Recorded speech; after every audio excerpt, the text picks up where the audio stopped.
Guys, what's up? My name's Swords, and I'm going to tell you how to grind your way through Diamond to Masters by yourself in Season 12.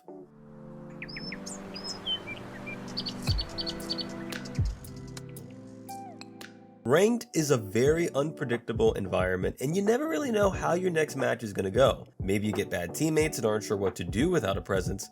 Maybe you just run into bad RNG and have a problem in your gunfights with bad loot. Or maybe you're just struggling against toxicity and a bad mindset. Watch my video all the way to the end so I can tell you what to do in some of these scenarios when you're solo queuing on your own. This is going to be an update to my solo to masters guide from season 8 that y'all loved so much. Things have changed quite a bit from season 8 and ranked. This guide will help address some of the most recent changes and mostly go over some familiar things from that guide, but also to include new important principles and core strategies that when followed should help you be more consistent to rank up in Diamond. And before I forget, please like and subscribe so you can bring your Apex gameplay to the next level. Over the next couple weeks, I'm going to be dropping helpful Apex videos to help you improve, so don't miss out. First of all, let's talk about my favorite thing, your playstyle and mindset.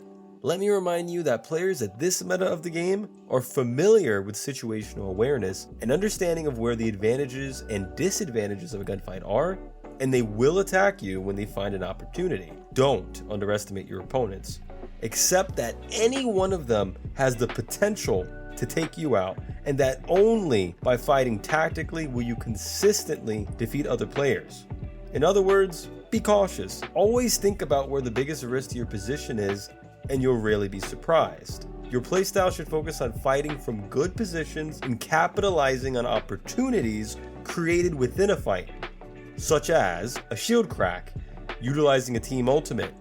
Maybe another team is engaging from behind on the team you're fighting at. Think about the opportunities that are created within a fight and capitalize it. Make your fights easy, don't make them difficult. Most of the time, I'd say that you should third party a fight once your team has at least blue armor and decent loot to win the fight. But be smart about it. Just because you're third partying a team doesn't guarantee you're going to win that fight, or if another team is just going to third party you. You need to third party the right way and make sure that the fight you're about to join isn't at a place where multiple teams are going to push onto you. You don't want to fight 3, 4, 5 teams. No. If you're going to third party your team, you just want to finish them while they're low. Don't extend it. Don't make it long. Places around like Hammond or Estates, for example, are locations where fights can be fourth partied and fifth partied, and that's never an ideal situation. You're going to want to third party at the right time by paying attention to the kill feed and listening to the weapons being used in the fight you're about to engage into. So if you hear an R301 in the distance at a fight, just as someone goes down in the kill feed, you're probably going to be going up against that same player before you've even fought. So now, these details can give you some preparation and expectations into your next fight, knowing that you're going to be up against an R301. If you can third party a fight just as it ends, that's the perfect opportunity to finish up low HP enemies. But again, avoid fighting teams for too long or in hot areas where multiple teams can show up. And try your best not to take fights in open areas because you won't have much cover, and if a team sneaks up at your bad angle, that could be the end for your team. I've been in this situation, and really you're just going to end up getting focus fired on by multiple teams. Dropping smart is going to be the next thing we're going to talk about, because this is key to determining how the rest of your match is going to go. Personally, since you're solo queuing, don't land with other teams. Don't land with other teams and be that player that gets wiped as soon as you touch the ground. Do not put your rank points in the hands of random teammates that you don't know yet. You'll only learn how well your teammates perform in a gunfight once they're actually in it. So trust me, you don't want to find out your teammate Andy can't shoot a 301 at the beginning of your game. Reduce the chances of landing with other teams and losing your first fight entirely by landing at a good spot for loot at the edge of the map instead. And if you're not jump master, then ping somewhere far and safe to get your teammates to go there. Landing far and safe is much more consistent to climb solo queue than dropping hot every ranked game will. So drop smart because you need every point to reach master. For your first drop, try not to land on top of your teammates to contest the same loot together. Land with them, but not on top of them. Sometimes it's okay if you're looting the same building, just loot in a way that's fair and 50-50. You want your team to be prepared for any surprise attacks or unexpected enemies, because players do sometimes land around you and go unnoticed. Which is why I want to talk about what you do when you realize other players have landed with you. Here's what you do. First, get yourself the bare minimum, which is a decent weapon and ammo. Once you have those things, group up with your nearest teammate and provide support to whichever teammate needs it, or simply group up. You don't want to split up if a team has landed with you. There will never be a good reason to do this. When you are together, you loot up together, then depending on what loot you have, make a decision to either fight or rotate away for better loot.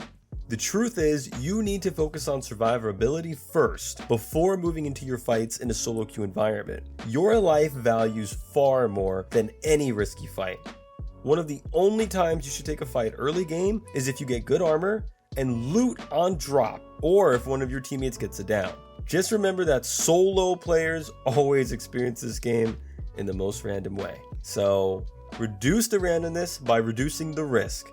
Land safe, land far. Your loadout for this season is going to be the R301 and Peacekeeper or Mastiff. Even since Season 8, this loadout has remained consistent across the ranked meta. The R301 will be a key weapon in your journey through Diamond to Masters. This weapon is going to grab you a lot of RP when used in its optimal range against your opponents. The recoil is simple to control, predictable, and does a good amount of damage at a good fire rate. Make sure to fully modify the R301 as soon as possible. Pick up attachments for the weapon and carry it in your backpack until you pick up a 301, so as soon as you picked it up, you can be a menace with that AR. The reason behind why you want to carry a Peacekeeper or Mastiff as your secondary weapon is to contest enemies at close range when they're in your face and with a large amount of damage, making it easy for your team to follow up on, or you to finish an enemy your teammates damage. SMGs like the Volt or Car are also some alternatives if you don't want to use a shotgun. They essentially can do the same thing in the same range, but I suggest you use a shotgun as your secondary. Next up, never be the hero. As I've said before, you want to focus on your own survivability, and sometimes, as bad as it might sound, the best thing for you to do at times could be to run away from a fight if it means you'll live. There is almost never a reason why you should be trying to win a 1v3 against a team that just wiped your teammates in Diamond. Don't try to save banners if it means almost certain death for you. It doesn't make sense. You don't want that, and your teammates don't want that. I know you want to do the right thing, or the thing that feels like the right thing, by going back and saving them, even if it's a gung-ho battle, but you gotta do what you gotta do to help your team gain enough rank points by staying alive. Run away and leave behind your random teammates if you think they're almost certainly dead, and that they'd be getting you dead too. At least this way it ensures that your team won't lose as many points.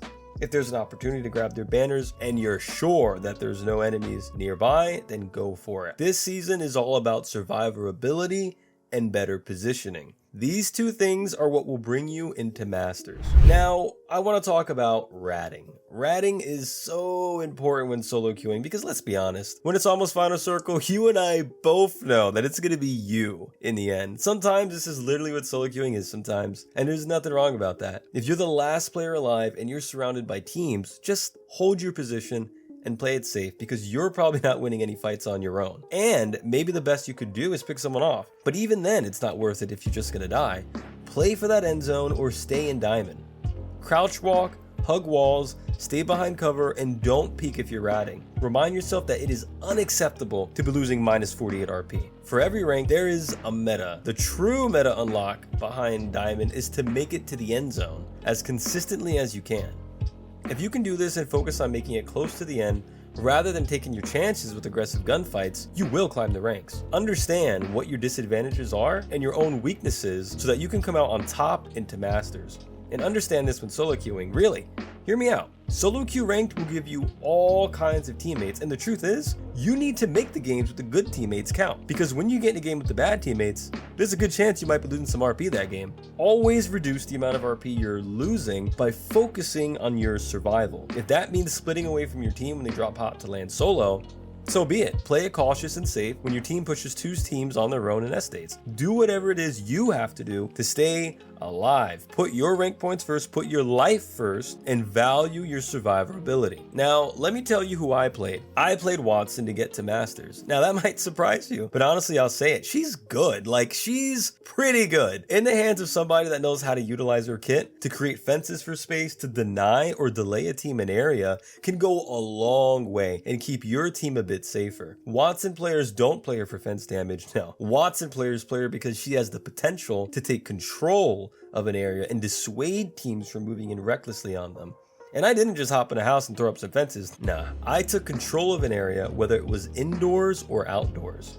And even if someone shoots out one of my fences, that just gives me a reason to know where the enemy is. Being able to take high ground using an arc pylon to counter Gibby ults is also pretty viable. That's why I played Watson to reach Masters, and I wanted to share that with y'all, because even though I know a good amount of you don't play Watson, this was the legend that put me in a Masters. But really, who should you play? I actually made an entire video about it that you should definitely check out to figure out which legend you should solo queue as. I'm going to make it pop up somewhere on the screen here for you all to click on. I seriously suggest you watch it if you haven't already. I talk about some good stuff in this video to help you decide which legend worked best for you in solo queue among the legends I talk about in there. There's some pretty good stuff in there, but I'll briefly go over some good picks anyway though. Valkyrie is a good pick because she's super mobile and can get your team to the right position and scan survey beacons. Her passive also allows her to take high ground pretty easy and allows her to contest with offensive legends. Bloodhound makes fights so much easier with scans. Knowing where the enemy is and seeing their outline helps your team fight in solo queue due to lack of comms, and because players are very visual, scan, aim, and shoot. Gibby is a good pick because he can dome shield out and protect the team in close-up engagements when your team doesn't have much cover. That and being able to use his ultimate on enemies on high ground allows your team to move up for free most of the time, and sometimes that's what you need in solo queue. Loba is especially a good pick and has gotten me to Masters multiple times. The reason is because you basically give your team the opportunity to pick up their best weapons and choose their loadout. Bad teammates with guns they like will always be better than bad teammates with guns they don't like. And when you have good teammates and you put good loot in their hands, GG. Plus, if you need to escape a bad situation, just toss a bracelet and you're out. At the end of the day though, pick the legend you are most confident with in survivability and making it to end zones. Next up, craft away. It's crazy to me how many players I see ignore the replicator and don't even pick up material. Absolutely insane. You can easily upgrade from gray armor to blue shield at any replicator from the beginning of a match. At least 3 material canisters are around a replicator at the start of a game. There's no reason why you should be leaving a POI without blue armor if you land with a replicator, okay?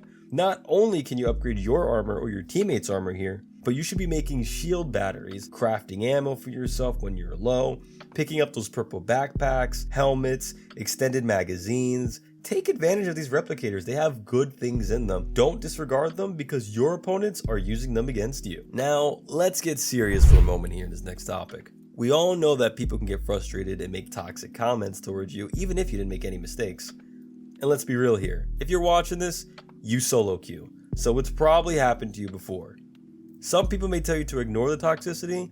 I'm telling you not to, because some noob trying to tell you how to play your game and getting upset about it is only going to keep going down while you go up. Mute them or report them. The solution to dealing with toxicity is to not deal with toxicity. Cancel it right away, because if you want to climb, you need to stay in a good mindset. Toxicity for me just kills my mood to continue in the game. So because I know it changed my mindset, I just personally keep game chat disabled unless I'm with friends to avoid the risk of coming across toxic teammates. This is not for everyone. You can disable voice chat in your audio settings on all platforms, so if you're one of those players that doesn't want to risk bumping into toxicity and may get a little anxiety from those interactions, I see you. And I'm telling you, this could help you a lot. I found that by playing this way, I trust my own decisions far more because I know what's best for my game since I'm looking out for myself first, and really, pings are enough communication for me. To be clear, I'm not saying that everyone watching this video should just disable voice chat to avoid toxicity. No, I'm just making you aware of the option, because what may work best for me may not work best for you, you know? I know a lot of people need comms to play, so fret not. I want y'all to use your comms if it helps you. Seriously, break a leg. Finally, let's talk about commitment. I'm not going to put on a facade that you watching my video will make you hit Masters tonight, because that's not what's going to happen. This is going to take some time. It's going to take a good amount of hours and multiple play sessions to achieve. And there will be times where you get frustrated. My advice to you, if you ever get frustrated, is to take a break. Frustration eats at you and affects your mindset, thus affecting your gameplay. Take a break if things are getting really tilting, and come back later. Everyone loses. Take that break if you feel frustrated, and when you hop on later, you're gonna get way more RP than if you stayed playing frustrated from earlier. There'll also be times where you may want to give up. I'm here to remind you not to remind you why you're watching this video in the first place. You want to hit Masters, so don't you dare give up.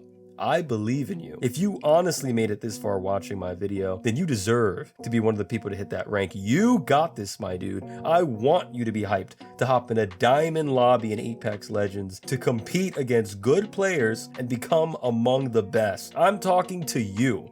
You're the kind of player with the drive to hear me out, to listen to the methods I've learned so that you can apply them too. You got this. Masters is a fun ranked experience. It's not at all like Diamond. It's much more challenging, but also less campy. Diamond is just so campy at the moment, but when you make it to Masters, it's less camping and more fighting because teams know how to breach your defense and take fights. Beyond the badge, beyond the trail, the experience you'll get is worth it. Please like and subscribe for more gaming content. I'm vibing with you, so come vibe with me. I stream on Twitch too. If you go follow me now and catch my next stream, tell me you came from YouTube and it'll make me happy. Head out there and kick butt, legends. Hope the tips help. Take it easy and peace out.